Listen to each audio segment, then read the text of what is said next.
Hello friends, स्वागत है आपका हमारे YouTube channel GK with me में। जैसा कि आपको पता है, हमने हरियाणा जीके की सीरीज शुरू की है।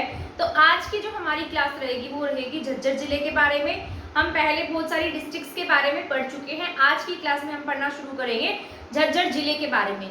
इससे पहले वाली क्लास में हमने पढ़ा था जो झज्जर के साथ, झज्जर जब बना था तब झज्जर के साथ में एक जिला और अस्तित्व में आया था जिसका नाम था फतेहाबाद। ठीक है, तो फतेहाबाद के बारे में हम पढ़ चुके थे और आज की क्लास में हम किसके बारे में पढ़ रहे हैं? झज्जर के बारे में। क्योंकि झज्जर और फतेहाबाद दोनों एक ही तारीख को बने थे, इसलिए इनको रिलेट करके पढ़ लेते हैं ताकि हमें मतलब इनके ईयर्स भी याद रह जाए। ठीक है, तो ये कब अस्तित्व में आया? जो झज्जर जिला था ये आपका 15 जुलाई 1997 को हरियाणा में दो जिले अस्तित्व में आए, जिसमें से एक क्या था? झज्जर, और दूसरा क्या था? फतेहाबाद। मैंने आपको बताया था कि जब हम 1997 को उल्टा कर देते हैं यानी कि 1979 बना देते हैं, तब आपका कौन सा जिला अस्तित्व में आता है?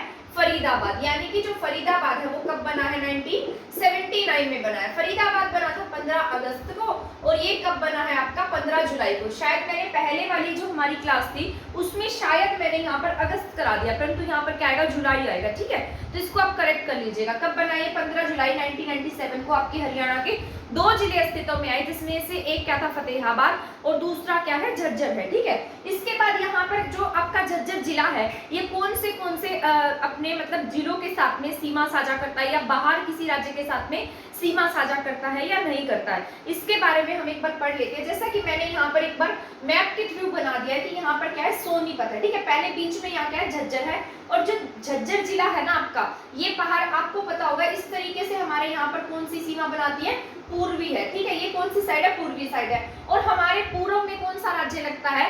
यहाँ पर लगता है आपका उत्तर प्रदेश। कौन सा लगता है? उत्तर प्रदेश। पर जो आपका झज्जर है, झज्जर यूपी के साथ में सीमा साझा नहीं करता है। झज्जर दिल्ली के साथ में टच होता है। किसके साथ में टच हो रहा है? आपके दिल्ली के साथ में। ठीक है, तो ये हमारे यूनियन टेरिटरी के साथ में सीमा साझा कर रहा है। पर जो सोनीपत है, सोनीपत किसके साथ लगता है? ये यूपी के साथ में भी सीमा साझा करता है और ये दिल्ली के साथ में भी आपकी सीमा बनाता है। ठीक है, इस तरीके से झज्जर रह जाता है और यहाँ क्या आ जाता है? पूरा कवर क्या हो जाता है? आपके दिल्ली कवर हो जाता है। ठीक है, इसके बाद जो झज्जर है वो हमारे गुरुग्राम जिले के साथ में सीमा बनाता है। गुरुग्राम के साथ साथ ये कहाँ? रेवाड़ी के साथ में सीमा बनाता है। रेवाड़ी के साथ साथ ये चरखी दादरी, और चरखी दादरी के साथ में रोहतक के साथ सीमा साझा करता है। ठीक है, तो हमारे हरियाणा के अपने कितने जिलों के साथ में सीमा साझा कर रहा है? ये सोनीपत के साथ, रोहतक के साथ, चरखी दादरी के साथ, रेवाड़ी के साथ और गुरुग्राम के साथ। तो हमारे हरियाणा के 5 जिले ऐसे हैं जिसके साथ में ये सीमा बनाता है। पर एक क्या यूनियन टेरिटरी है? दिल्ली, जिसके साथ में ये सीमा साझा कर रहा है। तो आपके जो झज्जर है इसकी लोकेशन के बारे में आपको पता लग गया होगा। ठीक है, ऊपर क्या है? सोनीपत, फिर रोहतक, चरखी दादरी, रेवाड़ी, गुरुग्राम, और इधर की तरफ क्या लगता है? दिल्ली लगता है। ठीक है, आई होप ये पॉइंट जो है वो आपको समझ में, इसकी जो लोकेशन है वो आपको समझ में आ गई होगी। जो आपका झज्जर है इसका नाम झज्जर क्यों रखा गया? किसके नाम पर इसको झज्जर बुलाने लगे हम? ठीक है, तो इसके उपनाम के बारे में भी हम पढ़ लेते हैं। मैं यहाँ से इसको इरेज कर देती हूँ और इसके उपनाम के बारे में हम पढ़ लेते हैं कि ये जो झज्जर है इसका नाम रखा गया था सेठ छाजूराम के नाम पर। और जब सेठ छाजूराम के नाम पर इसका नाम रखा गया तब इसका नाम झज्जर नहीं था, इसका नाम था सेठ छाजू नगर। क्या मतलब? छाजू जी के नाम पर रखा गया था, जो बिगड़ते बिगड़ते क्या हो गया? झज्जर हो गया, जिसे आज हम झज्जर के नाम से जानते हैं। तो जो सेठ छाजूराम थे ये इतने अमीर आदमी थे, यानी कि ये इतने धनाढ्य थे, इतना ज्यादा पैसा था इनके पास में कि हमने इनके ही नाम पर क्या रख दिया? झज्जर का नाम झज्जर रख दिया। ठीक है, पहले तो हम इन्हें सेठ छाजूराम के नगर के नाम से जानते थे, परंतु बाद में ये बिगड़ते बिगड़ते आज आपके किस नाम से जाना जाता है? झज्जर के नाम से जाना जाता है। जो सेठ छाजूराम थे ये वही छाजूराम है जिन्होंने किसे पैसा दिया था? जो आपके सर छोटू राम है ना, चौधरी छोटू राम जी, उन्हें पढ़ने के लिए इन्होंने पैसा दिया था। किसे? छोटू राम जी को। ठीक है, तो छोटू राम जी जब वकालत की पढ़ाई करने के लिए गए, उसके बाद में जिस तरीके से इन्होंने सेंट स्टीफन कॉलेज से ग्रेजुएशन की थी, बाद में लॉ की डिग्री की, तो लॉ की डिग्री के लिए इन्हें पैसा किसने दिया था? सेठ छाजूराम ने दिया था। ठीक है, सेठ छाजूराम बहुत ही अमीर आदमी थे। ये पहले इतने अमीर नहीं थे, लेकिन बाद में ऐसा माना जाता है कि ये जो व्यापार करते थे, व्यापार करने के लिए एक बार कहाँ चले गए? ये कलकत्ता, पश्चिम बंगाल साइड में चले गए, और वहां पे जो जूट का काम होता है ना वो बहुत अधिक था। तो इस काम में इन्हें क्या हुई? बहुत अधिक मतलब लाभ हुआ। तो वहां से ये क्या बन गए? व्यापारी बन गए और अधिक पैसा इन्होंने बहुत ज्यादा कमा लिया। तो ये क्या काम करते थे? उस पैसे को अच्छी जगह पर लगाया करते थे और सामाजिक काम करने लगे। ठीक है, पैसा छाजूराम जी थे वो सामाजिक काम भी करते थे, ठीक है। तो ये इसीलिए इन्होंने चौधरी छोटू राम को शिक्षा के लिए क्या दिया था, पैसा दिया था, ठीक है। तो छाजू राम जी को हम इसलिए जानते हैं और छाजू राम जी के नाम पर ही जो झज्जर है उसका नाम झज्जर पड़ा है। और इसे किस किस नाम से जानते हैं हम, इसके उपनाम क्या है, तो इसे किस नाम से जानते हैं, शहीदों का शहर। ऐसा माना जाता है कि आपके हरियाणा में सबसे अधिक शहीद इसी शहर के हैं, मतलब झज्जर के हैं। तो शहीदों का शहर क्या हो गया, झज्जर है। परंतु जो शहीदों का गांव है, ये भी आपने पढ़ा होगा, शहीदों का गांव। तो शहीदों का गांव कौन सा है, ये है आपका तिगांव। क्या नाम है शहीदों का गांव का, तिगांव। तिगांव कहां पर है, ये है आपके फरीदाबाद में। तिगांव कहां है, फरीदाबाद में। तो ये आपको याद रख लेना है, इन दोनों में आपको कंफ्यूज नहीं होना है। शहीदों का शहर कौन सा है, झज्जर है। शहीदों का गांव क्या है आपका, तिगांव। आता है शहीदों का घर, क्या नाम है इसका, शहीदों का घर। शहीदों का घर की बात की जाए तो कोसली को कहा जाता है। किसे कहते हैं हम शहीदों का घर, कोसली को। कोसली कहां पर, आपके रेवाड़ी में है। कहां की है ये, रेवाड़ी डिस्ट्रिक्ट की कोसली तहसील है, ठीक है। तो शहीदों का घर क्या है, शहीदों का घर कोसली है, रेवाड़ी। और शहीदों का शहर झज्जर, शहीदों का गांव तिगांव। तिगांव कहां पर है, फरीदाबाद में है। घर कहां है, रेवाड़ी में है। और शहर कहां पर है, झज्जर में है, ठीक है। ये सभी पॉइंट्स आपको समझ में आ गए होंगे। इसके बाद मैं बताती हूँ एक मेन पॉइंट है जो आपका झज्जर है। झज्जर की खास बात यह है कि आपके पूरे हरियाणा में मतलब एक ऐसी डिस्ट्रिक्ट है जिसके नाम पर ही उसकी क्या है, विधानसभा की एससी रिजर्व सीट है, ठीक है। तो इनकी क्या है, मतलब जो झज्जर है वो क्या है, एससी रिजर्व सीट, मतलब इसकी खुद की ही क्या है, एससी रिजर्व सीट है। ये खुद क्या है, एससी रिजर्व सीट। जैसे मैंने आपको बहुत सारी एससी रिजर्व सीट्स बताई हैं, किसकी, हमारे विधानसभा की। और टोटल सीट्स कितनी है हमारी, 17 टोटल सीट्स है। विधानसभा की रिजर्व सीट 17 है, सॉरी रिजर्व सीट कितनी है, 17 है। वैसे टोटल सीट्स कितनी है, 90 है। 90 में से 17 और 17 में से एक सीट क्या है आपकी, झज्जर, जो क्या है, एससी रिजर्व है, ठीक है। तो ये आपको क्या करना है, याद रख लेना है, ठीक है। तो ये पॉइंट जो है वो आपको याद रखना है, क्योंकि वैसे तो सभी जितनी भी आपकी एससी रिजर्व सीट्स है उसमें से कोई किसी के डिस्ट्रिक्ट की उपमंडल, कोई तहसील है, कोई उप तहसील है, तो अलग अलग तरीके से है ना, तो वो खुद डिस्ट्रिक्ट नहीं है। तो इसमें डिस्ट्रिक्ट कौन सी आपकी, झज्जर है। ये पॉइंट आपको याद रखना है। इसके बाद हम पढ़ लेते हैं यहाँ पर इसका एरिया कितना है, जनसंख्या घनत्व, लिंगानुपात, उन सब के बारे में भी मैं यहाँ पर लिख देती हूँ, ठीक है, ताकि आपको वो आसानी से मतलब समझ में आ जाए और हमारा कोई भी पॉइंट जो है वो रह ना जाए। तो सबसे पहले हम पढ़ लेते हैं इसके मेन जो पॉइंट्स हैं उन सब के बारे में। बाद में हम इसके पर्यटन स्थल और यहाँ से क्रांति के इसमें कौन एक्टिव रहा था, इन सब के बारे में भी जान लेंगे। इसके बाद मैंने यहाँ पर जो मेन पॉइंट्स हैं वो लिख दिए हैं। सबसे पहले हम बात करते हैं इसकी स्थापना की। स्थापना के बारे में मैंने आपको पहले ही बता दिया कि कब बना था, 15 जुलाई 1997 को ये अस्तित्व में आया और इसी दिन फतेहाबाद जिला जो है वो भी अस्तित्व में आया था, ठीक है। इसके बाद जो इसका एरिया है वो कितना है, 1834 वर्ग किलोमीटर है, यानी कि अच्छा खासा एरिया ये, ठीक है। यानी कि 1500 प्लस है, तो आप ऐसा लगाकर चलिए कि यहाँ का एरिया जो है वो सही है, ठीक है। तो इसका एरिया कितना है, 1834 वर्ग किलोमीटर है। हरियाणा का टोटल एरिया 44,212 है, उसमें से झज्जर के पास में 1834 वर्ग किलोमीटर का क्या है, एरिया है। इसका हेडक्वार्टर कहाँ पर है, झज्जर में ही है, ठीक है। सिर्फ आपका हरियाणा का एक ही जिला ऐसा है जिसका हेडक्वार्टर उसकी डिस्ट्रिक्ट में ना होकर अलग है। तो कौन सा जिला आपका, महेंद्रगढ़ है, जिसका हेडक्वार्टर उसकी डिस्ट्रिक्ट में ना होकर कहाँ पर है, नारनौल में है। इसके बाद इसकी उप तहसील, यहाँ पर सिर्फ एक ही उप तहसील है जिसका नाम क्या है, सालावास। क्या नाम है इसका, सालावास। तो सालावास क्या है, इसकी उप तहसील है। यहाँ पर तहसील की बात की जाए तो इसकी 5 तहसीलें हैं, जिसमें से एक झज्जर खुद है जो कि क्या है, यहाँ की एससी रिजर्व सीट भी है। तो ये आपको याद रखना है।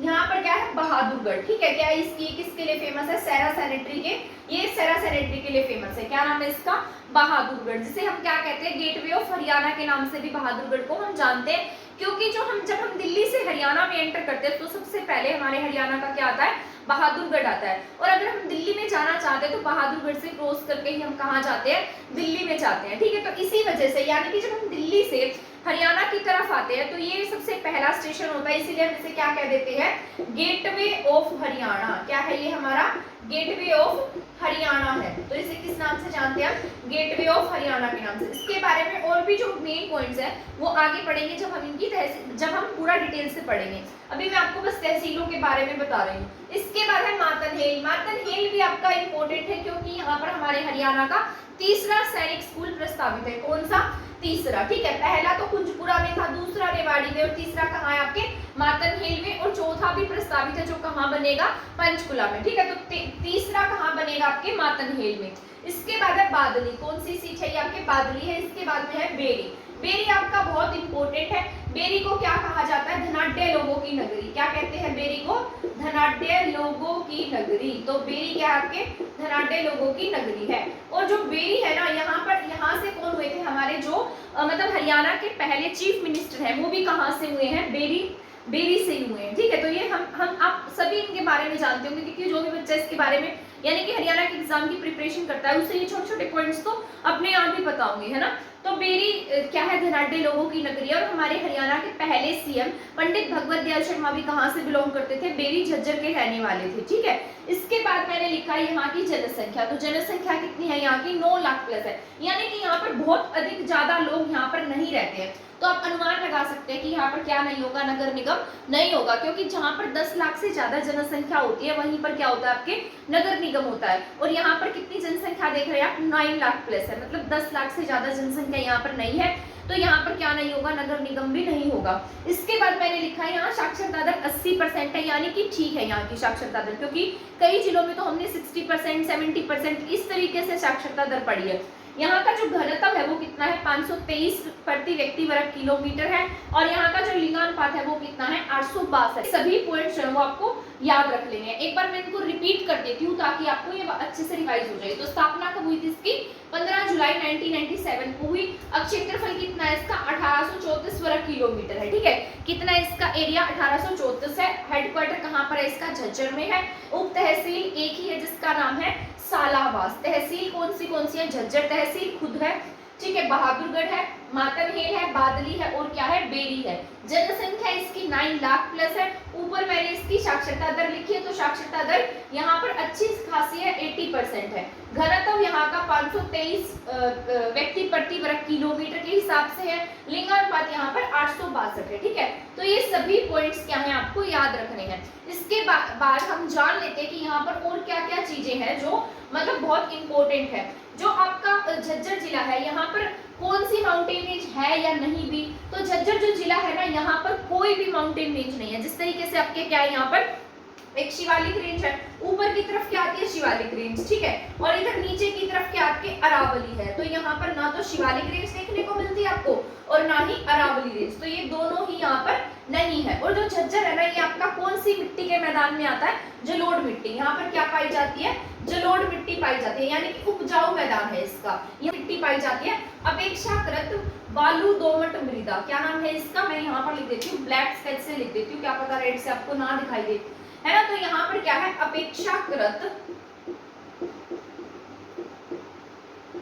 बालू दोमट मृदा, क्या कहेंगे इसको, बालू दोमट मृदा। ठीक है, तो यहाँ पर कौन सी मिट्टी पाई जाती है, अपेक्षाकृत बालू दोमट मिट्टी है, जो किसके मिक्सचर से मिलकर बनी है, बालू रेत से प्लस दोमट मिट्टी से। ठीक है, इन दोनों मिट्टी के जो मिक्सचर है ना, उसे हम किस नाम से जानते हैं, ये हमारी रोसली मिट्टी होती है। कौन सी मिट्टी है ये, हमारी रोसली। ठीक है, तो इसे हम क्या किस नाम से जान लेते हैं, रोसली के नाम से भी हम इसे जानते हैं। ठीक है, तो कौन सी मिट्टी है, यहाँ जलोढ़ मिट्टी का मैदान है, कहाँ पर, झज्जर में। यहाँ पर ना तो शिवालिक रेंज है और ना ही अरावली रेंज है। यहाँ पर अपेक्षाकृत बालू दोमट मिट्टी पाई जाती है, जो बालू प्लस दोमट के मिक्सचर से बनी है, जिसे हम क्या कहते हैं, रोसली के नाम से भी जिसको हम जानते हैं। ठीक है, यहाँ पर नदियों की बात की जाए तो यहाँ पर कौन सी नदी है, यहाँ आपके देखने को मिलेगी आपको कृष्णावती नदी। कौन सी नदी देखने को मिलती है, कृष्णावती नदी। अब आप ये सोचेंगे कि कृष्णावती जो नदी है वो यहाँ पर कैसे आ जाती है, क्योंकि ये तो राजस्थान के सीकर से निकलकर नीमका थाना क्षेत्र से आपके हरियाणा में प्रवेश करती है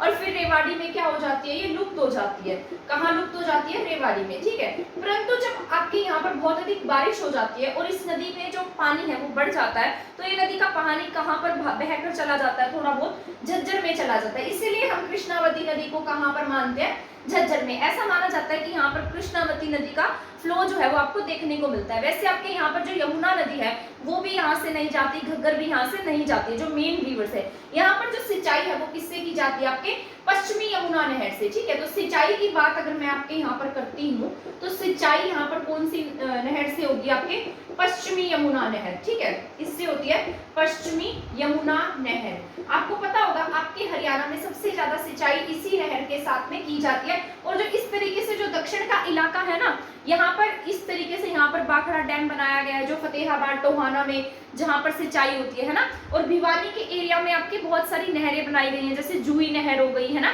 और वीएन चक्रवर्ती नहर है, इंदिरा गांधी नहर है, तो अलग अलग नहरें बनाई गई हैं। परंतु यहाँ का जो एरिया है ना, ये जो मोस्ट इंपोर्टेंट एरिया आपका बीच का एरिया है, यहाँ पर किससे सिंचाई होती है? आपके पश्चिमी यमुना नहर से सिंचाई होती है। वैसे तो बहुत सारी शाखाएं और लिंक भी निकाले गए आगे, है ना, जैसे हासीबर वाला लिंक नहर, मतलब अलग अलग नहरें आ जाती हैं आगे, उनकी बहुत छोटी छोटी शाखाएं हो जाती हैं। परंतु अगर झज्जर की बात की जाए तो झज्जर में किससे सिंचाई होती है? आपके पश्चिमी यमुना नहर से। यहाँ पर ना तो यमुना नदी बहती है और ना ही यहाँ पर घग्गर नदी है, ठीक है, तो ये आपको याद रखना है। अगर आपके एग्जाम में आता है कि यहाँ पर कौन सी नदी है, तो आप किस नदी को टिक करेंगे?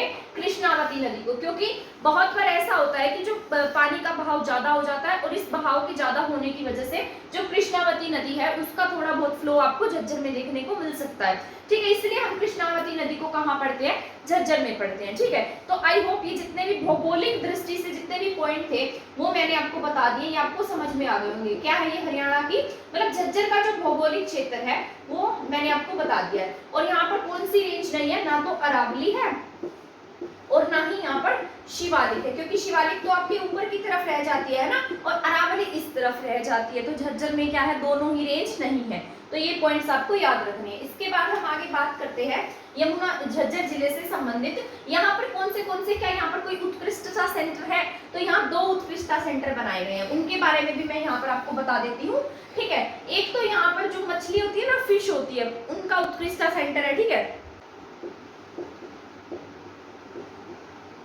तो यहाँ पर क्या है? फूलों का उत्कृष्टता सेंटर है। इसका उत्कृष्टता सेंटर है यहाँ पर फूलों का। और यहाँ पर किसका सेंटर है? मछली। और मछली कौन सी है? यहाँ पर सजावटी मछली है। कौन सी है? सजावटी मछली का उत्कृष्टता सेंटर है। तो ये दोनों पॉइंट्स जो हैं वो आपको याद रख लेने हैं, क्योंकि आपके करंट अफेयर के पॉइंट ऑफ व्यू से भी जरूरी है। और ये मछली जो सजावटी मछली का सेंटर है, ये तो अभी हाल ही में मतलब 2020 से 22 के बीच में बना है, तो ये आपको याद रखना है, क्योंकि ऐसे क्वेश्चंस जो है वो आपके एग्जाम में आने की संभावनाएं जो होती है वो थोड़ी ज्यादा होती है। तो सजावटी मछली का उत्कृष्टता सेंटर कहाँ पर? आपके झज्जर में है। इसके साथ साथ फूलों का उत्कृष्टता सेंटर भी कहाँ है? आपके झज्जर में है। परंतु कौन सी मछली है? सजावटी मछली है। पर अगर मछली उत्कृष्टता सेंटर की बात की जाती है और सजावटी मछली उसमें नहीं आता है, सिर्फ मछली उत्कृष्टता सेंटर, तो ये आपका कहाँ पड़ेगा? भिवानी में। कहाँ है ये? आपके भिवानी में है। भिवानी का एक गांव है गरवा गांव। क्या नाम है उसका? गरवा गांव। तो गरवा गांव में क्या है? मछली उत्कृष्टता सेंटर है। तो ये आपको याद रखना है, ठीक है। तो मैंने आपको यहाँ 3 पॉइंट बताए हैं जो आपके एग्जाम के पॉइंट ऑफ व्यू से जरूरी है। सजावटी मछली का सेंटर झज्जर में है, फूलों का उत्कृष्टता सेंटर भी झज्जर में है। परंतु अगर सजावटी ना अगर सिर्फ मछली उत्कृष्टता सेंटर की बात करता है तो आप क्या टिक करेंगे? गरवा गांव भिवानी टिक करेंगे, तब आपको झज्जर टिक नहीं करना। यहाँ पर क्या है? यहाँ बनाया गया है महाराणा प्रताप, जो आपके महाराणा प्रताप बागवानी सेंटर है, बागवानी यूनिवर्सिटी है। क्या नाम है इसका? महाराणा प्रताप बागवानी यूनिवर्सिटी, ठीक है। तो हॉर्टिकल्चर जो यूनिवर्सिटी है आपकी, इसका जो रीजनल सेंटर है ना, वो भी कहाँ पर है? आपके ये आपके झज्जर में ही है। तो इसके अलग अलग जो सेंटर बनाए जाते हैं, जैसे इनके क्षेत्रीय सेंटर होते हैं, तो क्षेत्रीय रीजन होता है, तो वो कहाँ पर है? ये भी आपका झज्जर में है। किसका? महाराणा प्रताप बागवानी यूनिवर्सिटी का। तो ये पॉइंट भी आपको याद रखना है, क्योंकि आपका इंपॉर्टेंट है, ठीक है। इसके बाद हम बात करते हैं यहाँ पर वन्य जीव अभ्यारण्य की। मैंने वैसे तो आपको वन्य जीव अभ्यारण्य में इनके बारे में फुल डिटेल से बताया हुआ है, पर हम यहाँ पर भी पढ़ लेते हैं, क्योंकि हम झज्जर जिले के बारे में पढ़ रहे हैं, और अगर हम इनके डिस्ट्रिक्ट्स में पढ़ते हैं ना, तो हमें वो ज्यादा याद रहता है, ठीक है। तो यहाँ पर आप सभी को पता है, एक क्या यहाँ खप्परवास है। क्या है?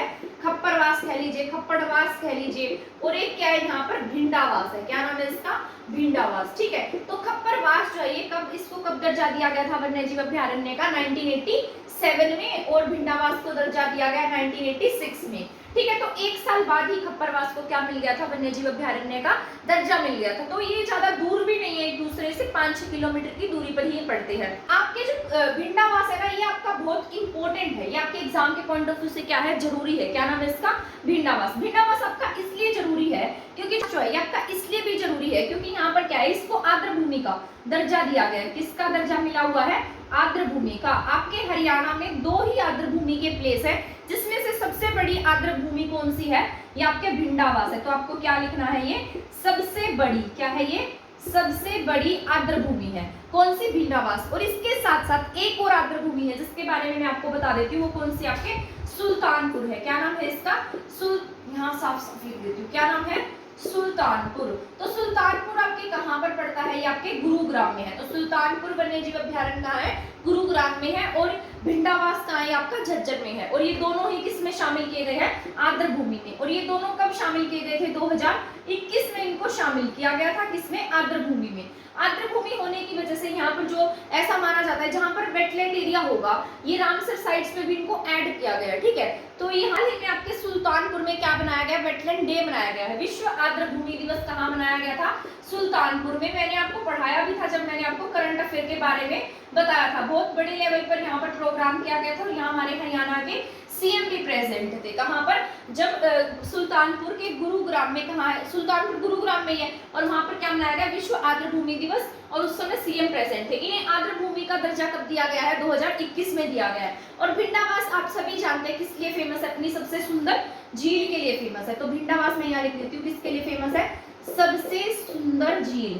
तो सबसे सुंदर झील के लिए फेमस कौन सा है? आपका भिंडावास है। नाम कैसा है इसका? गंदा सा नाम दिखाई दे रहा होगा आपको, भिंडावास, है ना। और परंतु किसके लिए फेमस है? अपनी सुंदर झील के लिए फेमस है। तो ये दोनों एक दूसरे के क्या है? अपोजिट है। इसको कब दर्जा दिया गया? 1986 में, इसको 1987 में। आर्द्र भूमि है, सबसे बड़ी आर्द्र भूमि आपकी भिंडावास है, ये आपको याद रखना है, ठीक है।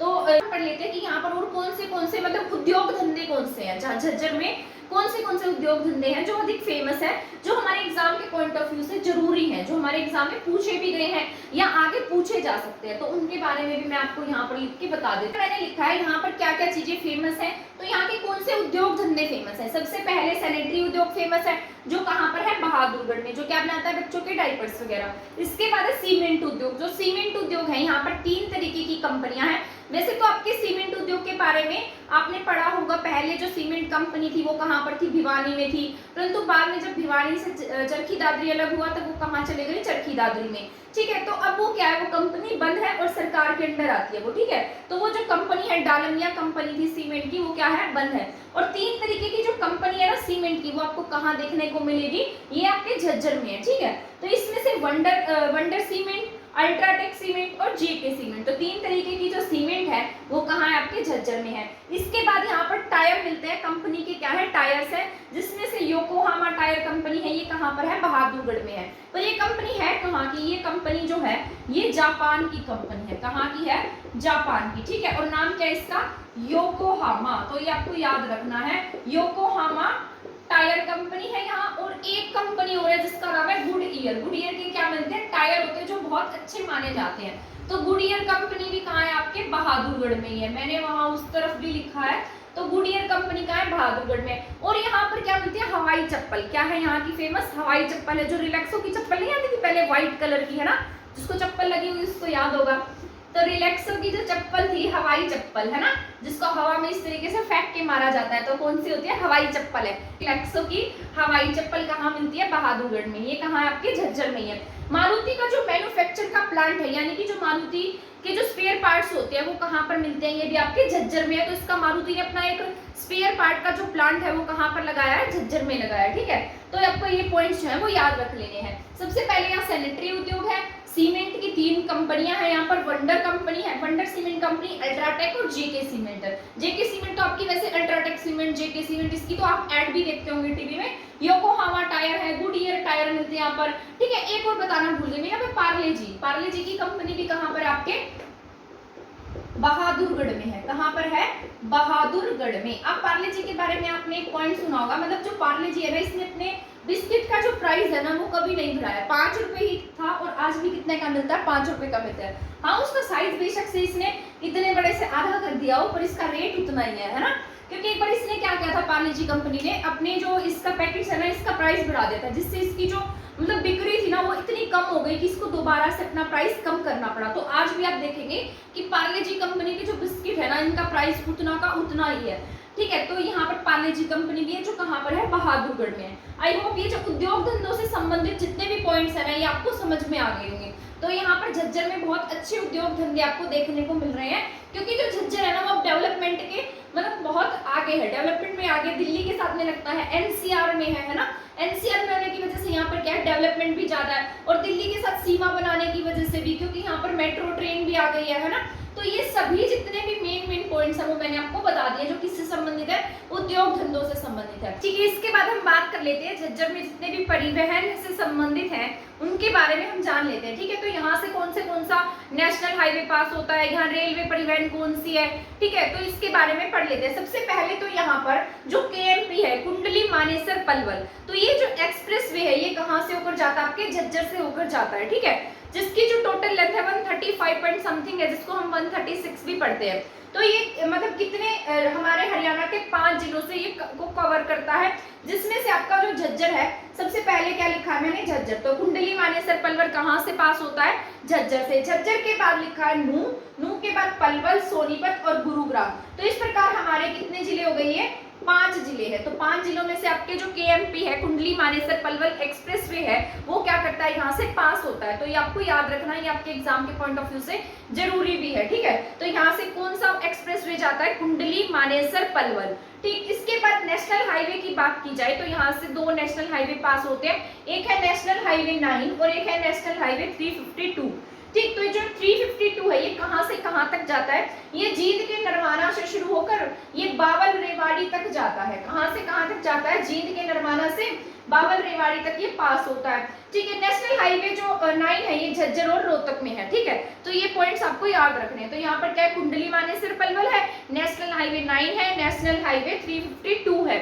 ठीक है, और रेल परिवहन की बात की जाए तो आप सभी को पता होगा यहाँ पर क्या है, आपके झज्जर के बहादुरगढ़ में क्या है, मेट्रो है। तो जो मेट्रो सबसे पहली बार चली थी कहाँ से कहाँ तक, मुंडका से बहादुरगढ़ तक चलती है, और ये क्या है आपके 24 जून 2018 को यहाँ सबसे पहली बार क्या चली, मेट्रो चली थी। कहाँ से कहाँ तक सबसे पहली बार, तो सबसे पहली बार बहादुरगढ़ में जो मेट्रो है वो कब चली, ये 24 जून 2018 को चली थी। कहां से कहां तक, मुंडका से बहादुरगढ़ तक जाती है। कहां से कहां तक है, मुंडका से बहादुरगढ़ तक है। अब केएमपी एक्सप्रेसवे जो है इस पर 2 टूरिस्ट हब भी स्थापित किए गए हैं, जिसमें से एक टूरिस्ट हब कहां पर है, तावड़ू में, तावड़ू का है, मेवात में है। ठीक है, और एक कहां पर है, बूथनिया गांव है। क्या नाम है इसका, बूथनिया गांव। मैंने यहाँ पर लिखा है, शायद आपको दिखाई नहीं दे रहा हो, अब दिखाई दे रहा होगा।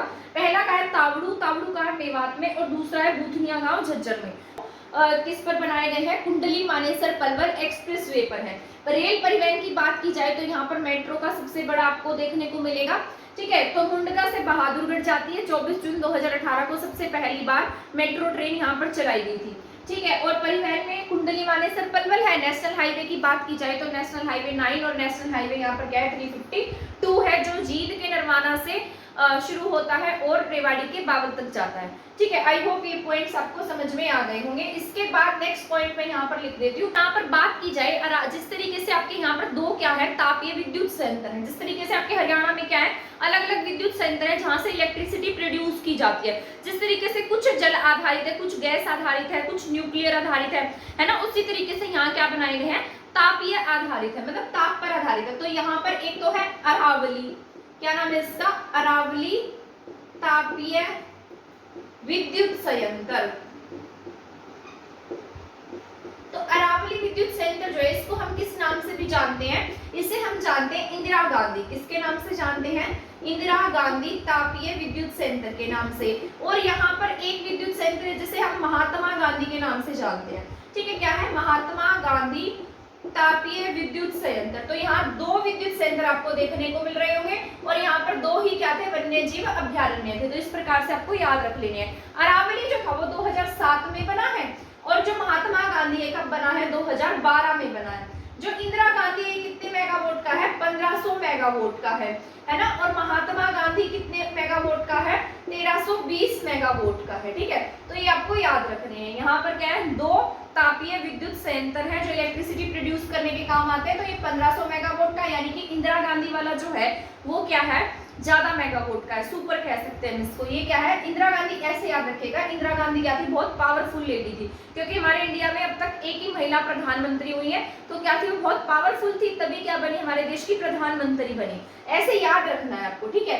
तो प्रधानमंत्री बनी तो इनके पास क्या है, जो मेगावोट की पावर क्षमता है वो भी क्या है, ज्यादा है। महात्मा गांधी जी की कितनी है, ये 1320 मेगावोट का। ये बस मैं आपको याद करने का तरीका बता रही हूँ, एक ट्रिक बता रही हूँ, ठीक है, और कुछ भी नहीं है। तो इंदिरा गांधी वाले की जो पावर है वो कितनी है, 1500 मेगावाट, इसकी कितनी है, 1320 मेगावाट। ये कब बना था, 2007 में, ये कब बना है, 2012 में। नेक्स्ट पॉइंट्स जो है वो हमारे पढ़ लेते हैं, इसके इतिहास से संबंधित बात करते हैं। यहाँ पर 1857 की क्रांति में किसने साथ दिया था, झज्जर क्या था, मतलब यहाँ की रियासतें कौन सी थी, ठीक है, उन सबके बारे, जिसका नाम है छुड़ानी गाँव। क्या है, छुड़ानी गांव। यहाँ से आपके एक मतलब संत भी हुए हैं जिनका नाम है संत गरीबदास। क्या नाम है इनका, संत गरीबदास। तो इनका जन्म की अगर बात की जाए तो आप किसे टिक करेंगे, छुड़ानी गांव को। छुड़ानी गांव कहाँ है आपका, झज्जर में है। ये जो गांव है ये महाभारत काल का गांव है। ऐसी इसके प्रति जो है मान्यताएं हैं कि इस गांव में क्या हुआ था, जो भीम है, पुरानी मान्यताएं हैं। ऐसा माना जाता है कि जो ये गांव है इसको पांडवों ने ना, यहाँ पर एक दुष्ट रहता था, ठीक है, वो जो दुष्ट था ना, उसने इस गांव पर क्या किया हुआ था, कब्जा किया हुआ था। तो पांडवों ने अपनी बल शक्ति का प्रयोग करके इस गांव को उस दुष्ट से छुड़वाया था। तो पांडवों ने यह गांव दुष्ट से छुड़वाया, तो ये इसको छुड़वाने की वजह से क्या नाम रखा गया, इसका छुड़ानी गांव नाम रखा गया। तो ये इसी मतलब इन्हीं कहानियों के आधार पर इसका नाम क्या रखा गया है, छुड़ानी गांव रखा गया है। तो पांडवों ने यह गांव किससे छुड़वाया, दुष्टों से, दुष्ट से छुड़वाया था, ठीक है। इसको वहां से छुड़वाने की वजह से इसका नाम क्या रख दिया गया, छुड़ानी गांव। छुड़ानी गांव कहाँ है, झज्जर में। तो महाभारत काल से इसकी मान्यता है, ठीक है, क्योंकि पांडव कब हुए थे, आपके महाभारत काल में थे। और यहाँ से संबंध किसका है, संत गरीबदास जो है वो यहीं से संबंध रखते हैं। अब बात की जाए इसके 1857 की क्रांति की रियासतों की, तो मैं यहाँ पर लिख देती हूँ, यहाँ से कौन सी मेन रियासतें रही। जिस तरीके से दुजाना रियासत थी, है ना, दुजाना रियासत, ठीक है। दुजाना रियासत के साथ में यहाँ पर रियासत थी, यहाँ पर क्या थी, झज्जर, ठीक है। झज्जर के बाद यहाँ थी बहादुरगढ़। क्या नाम था इसका, बहादुरगढ़ भी क्या थी, 1857 की क्रांति में रियासत थी। तो ये तीनों रियासतें 1857 की क्रांति के समय में हुई है। यहाँ की रियासतों के नेतृत्व की, तो यहाँ से किसी ने इनका नेतृत्व भी किया होगा, है ना। जिस तरीके से हमने पढ़ा था कि राव तुलाराम ने कहाँ से नेतृत्व किया, रेवाड़ी से, उसी प्रकार दुजाना को मैंने इस तरीके से याद रखा है। यहाँ से किसने इसका नेतृत्व किया था, पहले मैं वो बता देती हूँ, हसन अली। किसने किया था यहाँ से नेतृत्व इसका, हसन अली ने। झज्जर से किया था अब्दुल रहमान ने। किसने किया, अब्दुल रहमान। ये भी मैंने आपको पूरी की पूरी क्लास जो है 1857 की क्रांति की पढ़ा रखी है। अब बहादुरगढ़ से किया था बहादुर जंग ने। किसने, बहादुर जंग ने। तो ये आपको याद रख लेना है, ठीक है। तो दुजाना जो रियासत है वो किसने, हसन अली ने। अब इसको ऐसे याद रखा हुआ है, दुजाना यानी कि जो दो जन हैं, दो जन इकट्ठे बैठेंगे तो क्या करेंगे, हंसेंगे। तो दुजाना रियासत किसकी है, हसन अली की। तो दुजाना से किसने नेतृत्व किया है, हसन अली ने। झज्जर से नेतृत्व किया है अब्दुल रहमान ने। किसने किया है यहाँ से नेतृत्व, अब्दुल रहमान ने, ठीक है। बहादुरगढ़ जो है इसमें नाम इनके जैसा आ रहा है, बहादुर ने जंग लड़ी, कहां पर, बहादुरगढ़ में, ठीक है। तो इसको आप इस तरीके से याद रखेंगे। झज्जर को आप इस तरीके से याद रखिए। अब लीजिए अब्दुल रहमान, इसको बस पढ़ेंगे तो याद हो जाएगा, ठीक है। तो सबसे पहले मैंने क्या लिखा है, दुजाना रियासत का नेतृत्व किसने किया था, हसन अली ने। दो जन बैठेंगे तो क्या करेंगे, हंसेंगे। झज्जर में अब्दुल रहमान थे और बहादुरगढ़ में बहादुर जंग थे। ये दोनों रियासतें 1806 के समय में बनी थी और 1857 की क्रांति में इन्होंने क्या किया, बढ़ चढ़कर भाग लिया था, ठीक है। तो ये पॉइंट्स जो है वो मैंने आपको इसके इतिहास से संबंधित जितने भी पॉइंट्स है वो बता दिए हैं। पढ़ लेते हैं यहाँ की जो फेमस पर्सनैलिटीज रही हैं उन सबके बारे में, कि यहाँ से किस ने कुछ ऐसा काम किया, वर्ल्ड लेवल का काम किया है, या हमारे देश का नाम रोशन किया है, ठीक है, या कोई फिल्मी इंडस्ट्री से संबंधित है। तो उन सब के बारे में भी हम एक बार जान लेते हैं, क्योंकि एग्जाम में उनमें से भी क्वेश्चंस जो है वो देखने को मिलता है। मानुषी छिल्लर के बारे में आप सभी जानते होंगे, क्योंकि ये क्या बनी थी, मिस वर्ल्ड बनी थी। क्या बनी थी, मिस वर्ल्ड, ठीक है। 2017 में क्या बनी, मिस वर्ल्ड। और 1997 में इनका जन्म हुआ था। और आपके जो भगत फूल सिंह महिला विश्वविद्यालय, वहां से इन्होंने MBBS की थी, यानी कि इन्होंने डॉक्टर की पढ़ाई की थी। और बाद में ये मिस वर्ल्ड बनी। 1997 में इनका जन्म हुआ। कहाँ से बिलोंग करती है, बहादुरगढ़ झज्जर की रहने वाली है। इसके बाद है मनु भाकर के बारे में आप सभी जानते होंगे, बहुत ही अच्छी खिलाड़ी है ये। और क्या पिस्टल से खेलती है, एयर पिस्टल वगैरह हो गई, इन सब के लिए जानी जाती है। ठीक है, शूटर है ये। तो बजरंग पूनिया, इसके बाद है बजरंग पूनिया। बजरंग पूनिया कहाँ से संबंध रखते हैं आपके, ये भी झज्जर के रहने वाले हैं। अभी तो कॉमनवेल्थ गेम्स में, इन कॉमनवेल्थ गेम्स में जो अभी बर्मिंघम इंग्लैंड में आयोजित हुए उसमें इन्होंने क्या जीता है, गोल्ड मेडल जीता है। इससे पहले भी जो कॉमनवेल्थ गेम्स हुए थे उसमें भी इन्होंने मेडल जीते हैं, और ओलंपिक्स में ये ब्रॉन्ज मेडल लेकर आए थे, आप सभी इनके बारे में जानते हैं, ठीक है। और रवि दहिया क्या लेकर आए थे, सिल्वर मेडल लेकर आए थे। तो बजरंग पूनिया कॉमनवेल्थ गेम्स में भी गोल्ड मेडल जीत कर लाए, ओलंपिक में ब्रॉन्ज मेडल लाए। इसके बाद जगत जाखड़ जो फिल्मी एक्टर हैं, जिन्होंने बहुत अधिक फिल्मों में, हरियाणवी फिल्मों में काम किया है, तो इनका नाम क्या है, जगत जाखड़, ठीक है। इसके बाद पंडित भगवत दयाल शर्मा के बारे में आप सभी जानते हैं, हमारे हरियाणा के पहले क्या बने थे, ये चीफ मिनिस्टर थे, ठीक है। पहले जब पंजाब विधानसभा थी तो उसमें क्या थे, विधानसभा के सदस्य थे। इसके बाद हमारे हरियाणा के सीएम रहने के बाद में ये 2 राज्यों के क्या रहे, राज्यपाल भी रहे, मध्य प्रदेश के, ओडिशा के, ठीक है। तो पंडित भगवत दयाल शर्मा कहाँ से बिलोंग करते हैं, बेरी झज्जर के ये रहने वाले हैं। तो ये यहाँ की फेमस पर्सनैलिटीज में हम इन्हें पढ़ रहे हैं। इसके बाद है दलबीर सिंह सुहाग, ये क्या थे, हमारे थल सेना के अध्यक्ष रहे हैं। क्या नाम है इनका, दलबीर सिंह सुहाग, क्या थे ये, थल सेना के अध्यक्ष, ठीक है। तो ये भी कहां से थे, हमारे ये थे हमारे झज्जर से।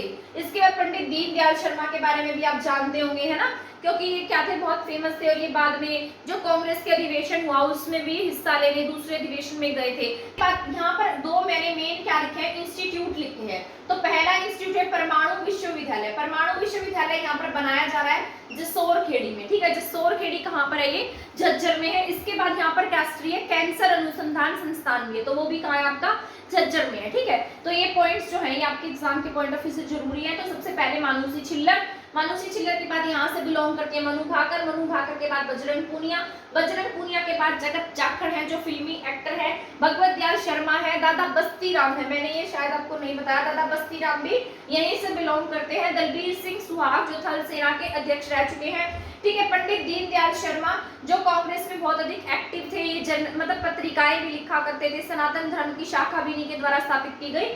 परमाणु विश्वविद्यालय जसोर खेड़ी में है, राष्ट्रीय कैंसर अनुसंधान संस्थान का है। अब जो हमारे मेन पॉइंट्स रह गए हैं उनको भी हम पढ़ लेते हैं। सबसे पहले मैंने लिखा है कब्रों का समूह, ठीक है। तो ये भी कहाँ पर बनाया गया है, ये आपके झज्जर में है, और इसे किस नाम से जानते हैं, कब्रों के समूह के नाम से जानते हैं। ये किसके समय में ये अकबर के समय में बनना शुरू हुआ था, और ये शाहजहां के समय में जाकर पूरा हुआ। तो इतने समय में ये जाकर बना है, कब बना शुरू हुआ था, 1594 में, और 1630 तक जो इसमें काम है वो चलता रहा था, ठीक है। तो इसे किस नाम से जानते हैं, कब्रों का समूह, ये कहाँ पर आपके झज्जर में है, ठीक है। इसके बाद है दरगो वाला तालाब, ये आपका इंपॉर्टेंट है क्योंकि किस शेप में बनाया गया है, ये आपके अष्टकोणीय यानी कि 8 कोण है, इसके अष्टकोणीय शेप में बनाया गया है, ठीक है। तो इसीलिए इसकी मान्यता है, क्या नाम है इसका, दरगो वाला तालाब। तो ये कहाँ पर है, आपके झज्जर में है। इसके बाद है शाह गाजी की दरगाह, तो शाह गाजी की दरगाह कहाँ पर है, ये आपके दुजाना में है। दुजाना कहाँ पर है, झज्जर में है। और दुजाना क्या थी, आपकी रियासत भी थी, मैंने आपको बताया था, 2 जन हंसेंगे तो हसन अली, ठीक है। तो शाह गाजी की दरगाह का है, दुजाना में है। और जो शाह गाजी की दरगाह है ये 200 साल पहले बननी शुरू हुई थी, यानी कि 200 साल पुरानी है। इसके बाद क्या लिखा है मैंने, बुआ का तालाब, ठीक है। बुआ का तालाब जो है ये बनवाया था मुस्तफा कलोल की बेटी थी एक बुआ, ठीक है, उसका नाम ही बुआ था। तो मुस्तफा कलोल की बेटी के द्वारा क्या बनवाया गया, बुआ का तालाब बनवाया, ठीक है। बाद में जो बुआ का गुबंद भी बनाया गया, ठीक है। तो मुस्तफा कलोल की बेटी ने किसका निर्माण करवाया, ये करवाया था बुआ के तालाब का निर्माण, इन्होंने अपने ही नाम पर करवाया। इसके बाद है बालू वाली धर्मस्थली, क्या नाम है इसका, बालू वाली धर्मस्थली, ये भी कहाँ पर आपके झज्जर में है। यहाँ पर एक प्रशासनिक भवन है जो बनवाया गया था, ये बनवाया गया था आपके अब्दुल रहमान खान के समय में। कब बनवाया गया, अब्दुल रहमान खान। उसके बाद में है रूडमल का मंदिर, ये भी आपका इंपॉर्टेंट है, ये कहाँ है आपके बेरी झज्जर में है, ठीक है। तो प्रशासनिक भवन अब्दुल रहमान खान ने बनवाया। और ये जो प्रशासनिक भवन है ये जो आपकी मस्जिद होती है ना, इसके आकार का, एक गुंबद के आकार का बना हुआ है, ठीक है। तो मस्जिद के आकार का है, क्या नाम है इसका, प्रशासनिक भवन। इसके बाद है ठाकुर द्वारा मंदिर। ठाकुर द्वारा मंदिर इसलिए इंपॉर्टेंट है क्योंकि आपके हरियाणा की अकेला केवल ऐसा मंदिर है जहां पर अष्ट धातु की मूर्ति है,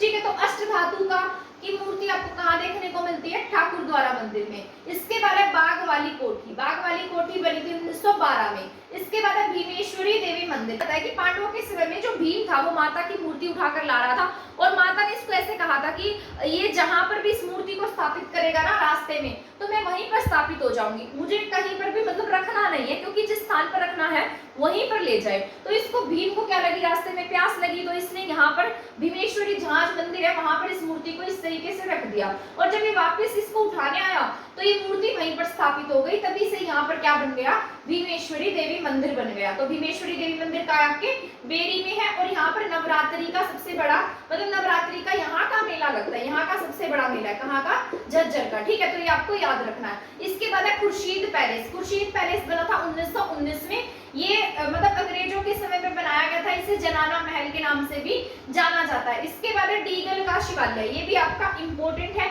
क्योंकि ये बहुत पुराना है। क्या नाम है इसका, डीगल का शिवालय। यहाँ का जो शिवालय है, जो शिवलिंग होता है वो सबसे पुराना है, कहाँ का, डीगल गांव का। डीगल का है झज्जर में, और कौन सी शैली में बना हुआ है, नागर शैली में जो मंदिर है ये बना हुआ है। इसके बाद मैंने लिखा है 1914 में यहाँ पर क्या खोली गई थी, सबसे पहली हिंदी माध्यम की शाखा यहीं पर खोली गई थी। और यहाँ पर क्या लगता है, पशुओं का सबसे बड़ा मेला जो है वो झज्जर में लगता है। हरियाणा का सबसे बड़ा मेला लगता है झज्जर में, और कहाँ पर स्थापित है, मतलब कहाँ लगता है, झज्जर के जहाजगढ़ में। तो ये पॉइंट जो है वो आपको याद रखने हैं। एक बात और मैंने आपको बताना भूल गई, यहाँ पर एक संग्रहालय भी स्थापित किया गया है, जिसे हम पुरातात्विक संग्रहालय कहते हैं, या फिर स्वामी ओमानंद सरस्वती जी के नाम पर है, तो हम इसे किस नाम से जानते हैं, स्वामी ओमानंद सरस्वती संग्रहालय। और ये हरियाणा का क्या है, सबसे बड़ा संग्रहालय। यहाँ पर बहुत पुरानी चीजें रखी गई है, 1959 में ये बनकर तैयार हुआ था। ठीक है, तो ये जितने भी पॉइंट है मैंने आपको पढ़ा दिए हैं। कब्रों का समूह कहाँ पर है आपके, ये है आपके झज्जर में, पर्यटन स्थल है। अकबर के समय में बनना शुरू हुआ था, शाहजहां के समय में कंप्लीट हुआ।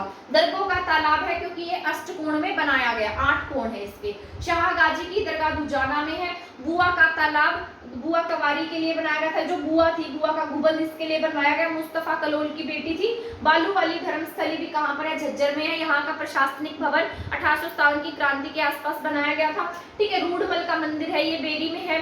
ठीक है, इसके बाद ठाकुर द्वारा मंदिर है, बाग वाली कोठी है, 1912 में बनी थी। भीमेश्वरी देवी मंदिर है, जो पांडवों के समय में बनाया गया था। खुर्शीद पैलेस 1919 में बना। डीगल गांव का शिवालय है, जो सबसे पुराना शिवालय था, और नागर शैली में बनाया गया 1914 में। झज्जर में हिंदी की प्रथम शाखा, और जहाजगढ़ में यहाँ पर क्या लगता है, पशुओं का सबसे बड़ा हरियाणा का मेला लगता है। पुरातात्विक संग्रहालय यहाँ का सबसे बड़ा है। 2 यहाँ पर तापीय विद्युत संयंत्र है, 2 यहाँ पर वन्य जीव अभ्यारण्य है, 2 ही यहाँ पर उत्कृष्टता सेंटर है ना, मैंने उन सब के बारे में आपको बता दिया है। 2 नेशनल हाईवे यहाँ से गुजरती है, कुंडली मानेसर पलवल है। मेट्रो ट्रेन भी यहाँ पर चलती है। बहादुरगढ़ को गेटवे ऑफ हरियाणा के नाम से जाना जाता है। जितने भी मेन पॉइंट्स हैं उन सब के बारे में आज की क्लास में हम पढ़ चुके हैं। तो आई होप आपको मेरी ये क्लास पसंद आई होगी। अगर आपको मेरी क्लास पसंद आती है तो प्लीज़ मेरे चैनल को सब्सक्राइब करना और मेरी वीडियो को शेयर करना ना भूलें। और अगर आप हरियाणा करंट अफेयर की क्लासेस देखना चाहते हैं तो हमारे चैनल के साथ बने रहें, क्योंकि हमारी हरियाणा करंट अफेयर की जो क्लासेस हैं वो डेली आपको यहाँ पर देखने को मिल जाएगी। ठीक है, तो थैंक यू, धन्यवाद।